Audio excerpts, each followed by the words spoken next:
What's up, you movie collecting psychos, and welcome back to the Lucid Nightmare.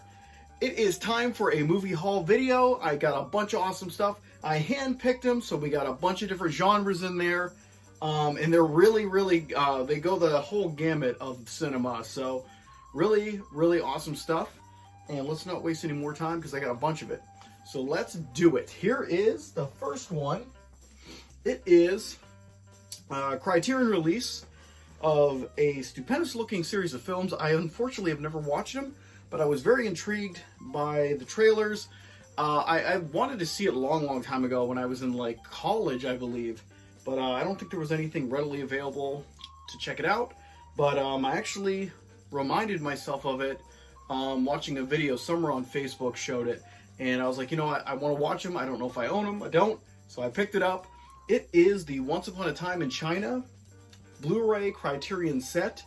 Has how many films on here? 1, 2, 3, 4, 5 films on here.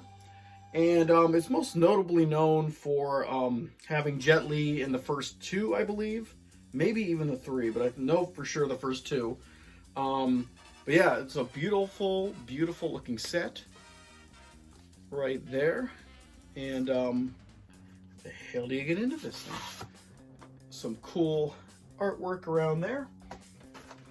And then you got a whole bunch of stuff that can fall out. You got booklets and all the discs. Awesome stuff. It's jam-packed, but I haven't really dived into it yet. But definitely looking forward to checking it out because I've never seen them, like I said, and love martial arts films. And I haven't seen too many of the old school Jet Li films. So, yeah. Awesome set. But let's keep it moving on because, like I said, we got a bunch. And up next is a sci-fi movie. So we're going to go from martial arts to sci-fi. And this one's a very unusual, very classically done science fiction film in black and white. I believe it is a Czech film. Pretty sure. But yeah, it is called Akari XB1. And this one's really cool. I watched it recently after picking this up.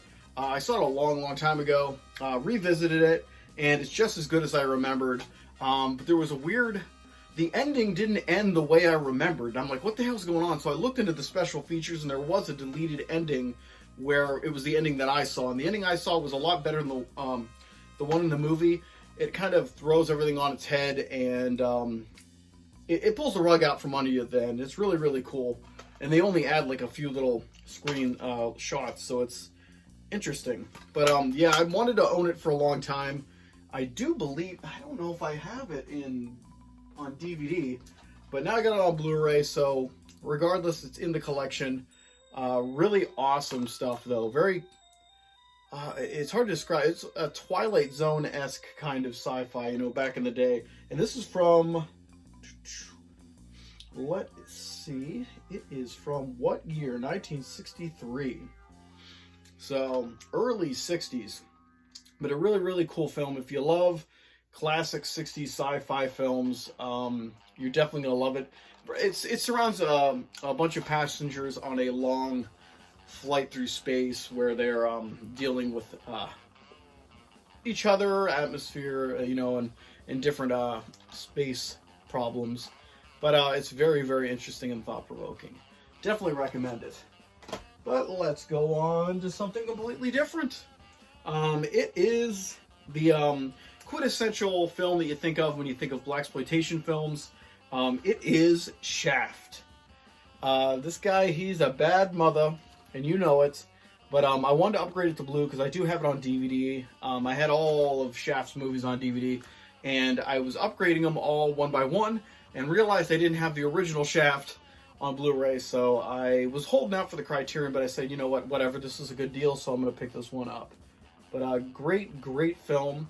And I actually recently, a couple days ago, went to a used bookstore and picked up Shaft's The Big Score on novelization.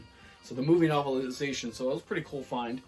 But yeah, not much to say other than what people already know about this movie. But it's really awesome and glad I have it upgraded.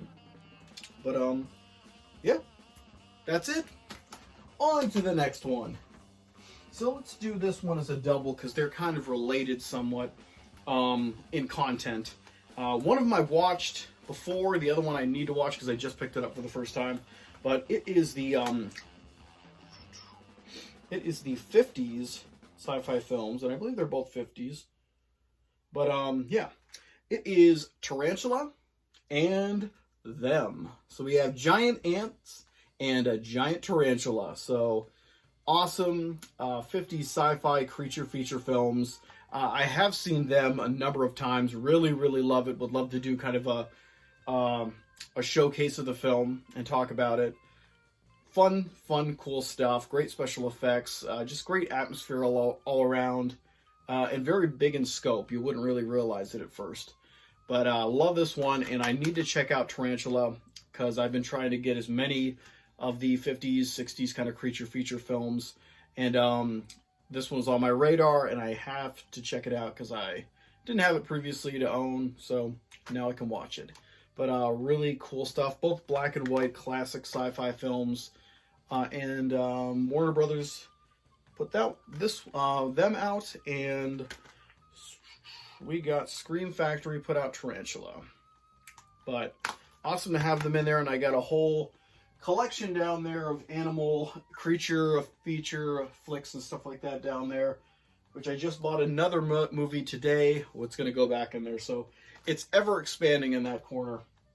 But let's move it on. Let's keep moving along to a movie I've never seen before, but I was always intrigued by it just because the main star is famous in his own right in the music world. But it's the movie Door to Door Maniac with a bonus feature, The Right Hand of the Devil. Now, Door to Door Maniac features Johnny Cash, the musician, in a role as a criminal who takes a woman hostage in her home, who's a banker's wife, and it kind of goes from there. But I have to check it out, but I know that's the premise of it. It seemed pretty intriguing, and just something interesting to see Johnny Cash in a acting role, and especially an acting role like that, where he's kind of the bad bank robber dude. But yeah, and the other one, I don't know, I think it's a bank heist film as well, so they paired this one together. The Film Masters put this one out. Love the Film Masters stuff. If you've seen these videos before of my movie hauls, I've picked up probably everything that they have, and I newly acquired this one into the rest of them, so awesome double feature it looks like it's going to be. But yeah, don't really have much to say because I've never seen these movies, but they look like a fun time. Let's go with something completely different that I've never seen before. It looks like a lot of fun. It's a 70s film, late 70s, I believe, 78, I want to say. Yeah, 1978. Centers around skateboarding, and it's called Skateboard. I saw the trailer, and I was like, I gotta see this movie. It looks like a lot of fun. It's just a ragtag group of kids who were on a skateboarding kind of world tour team, and their manager kind of takes them around, and they have wacky adventures. And it's got Leif Garrett in one of the roles, a teen heartthrob. So it's very interesting, and I never heard of it before until I saw the trailer, and I said, I got to check it out because it does sound a lot of fun. And like the quotes back here says, it's like the Bad News Bears. It's got that kind of vibe to it, but with skateboarding. But totally 70s from the trailer, and just looks like fun, like I said. But Skateboard, I had to pick it up. And who the hell put this one out? I don't even know. Factory? I've never even heard of Factory before. Factory put it out, guys. But yeah, if anyone's seen this one, let me know because I'm curious to see what it's all about. But let's round it out with one of the box sets that was recently announced late last year or early this year that finally came out, and I picked up, and I was day one pre-order when I first saw that they were putting it out. It is, I don't even know, I've never said this out loud. Mabus Lives, but it centers around not all, I'm sure there's more, but a good majority of the Dr. Mabus, and it's a German series, I believe, that follows more of like a creamy style where There's a diabolical villain, Dr. Mabus. I should have really known how to pronounce this one if I'm going to talk about it. But I am looking forward to these ones because I love creamy films, and this one is in the same style of that, even though it focuses on the villain and the cops trying to bring him down, and he has all these crazy, wacky ways on killing people and getting away, and it just looks amazing. And this set is absolutely fantastic. Really cool looking stuff. Inside you got you got two different box things. What the hell? I'm running out of brain power. But looks like there's a few on each one. But the movies that are on it are, and this is all in German too, so what? There's got to be an English one. I don't know how to say these. The Invisible Dr. Mabus, Scott Yard Hunts Dr. Mabus, The Death Ray and Mr. Mabus, The Testament of Dr. Mabus, The Return of Dr. Mabus, and The 1000 Eyes of Dr. Mabus. But I've been wanting to watch these one, but I'm kind of intimidated because, like creamy films, it's good to really focus and sit down and get into the mood of watching those kind of films. Even though they are brooding in some fashion and atmospheric, they do have a lot of comedic touches within them. I know at least some of the creamy films that I've seen have that, and it looks like a lot of the same people that made those films made these ones, so I'm assuming it's the same kind of situation. But yeah, great box set. And there was another, Masters of Cinema put this one out, and Eureka, but there's another set coming out that's more creamy focused that comes out, I think it comes out this month or next month, that I already pre-ordered and paid. So that one I'm really looking forward to because I don't think I've seen half of the creamy films that are on there. But this one has a nice 6 collection of them. And yeah, I'm just really excited to check this one out for sure. This is probably one of my most excited ones in recent memory to check out. But yeah, that's everything. That's all of them. So yeah, good chunk of films. And I just got to find room for them behind me and do some more rearranging. So wish me luck there. That's an impossible task. But yeah, hope you guys liked that video. Hope you liked some of the stuff you saw there. You want to pick it up yourself, check it out and put it in your own collection. But I'm going to take off, and I'll see you guys the next time I'm in front of a camera talking about movies, and the next time we're all having a lucid nightmare. See ya!